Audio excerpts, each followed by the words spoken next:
ჩვენი მოთხოვნა ისაა, რომ საფერავები ლარ ნახევარზე მაინც ავიდე და სკასტელი ლარზე მაინც ავიდე. ხალხი მშიერი დაიხოცება. კილო ყურძენი 60 კაპიკი ჯდება. შარშან ხამქიმიკატებში რომ 80 ლარ ვაძლევდი, ეხლა ვაძლევ 150 ლარ. 35 კაპიკი მთავრობა აძლევს და მე გვინემა 5 კაპიკი დაამატე. კილო ყურძენი 5 კაპიკი სირცხვილია, მაგას თაგდება რა ლი? ეს არის საქმე. დააკრეფავს ყველა ხალხი ყურძენს, მოვა და აიქ ჩამოუცილ და ვეღარ შავა მთავრობაში. აი მას ვაპირებ. და სირცხვილია მთავრობას. რო ეგრე მიგვატოვა და ეგრე უპატრონო თავად.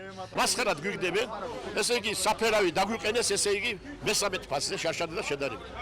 ხარჯებსაც ვერ ავიღებ და რით ვიღარ მინდა რომ წეგანაცა თავიანთ იყოს ამოვიდა დაკრიფო კიდეც მეწარმეები და წაიღოს კიდეც აღარ მინდა ვენახი.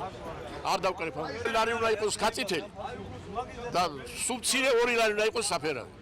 აი ეგ არის ჩვენი მოთხოვნა. აზრი აქვს რომ დავკრიფოთ, აი აზრი მითხარით.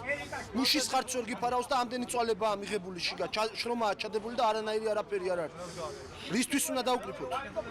ბანკს, ხალხს ბანკის ვალი აქვს. არაფერი არ აქვს. რით უნდა შეიტანო, რით უნდა დაფარო. მივაყოლე და დავტოვებთ.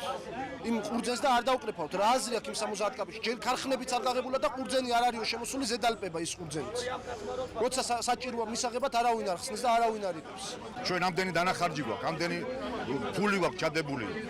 კრედიტები გვაქვს გამოტანილი, ამას ხო დაფარვა უნდა. და ესე უცებ 60 მენდილზე, რო 61 და 65 ეს არის სამარცხვინო ფასი. ამათ არ ჩავაბარეთ, ამათ არ გავამდიდრებ. მე მირჩევნია ზედალპეს.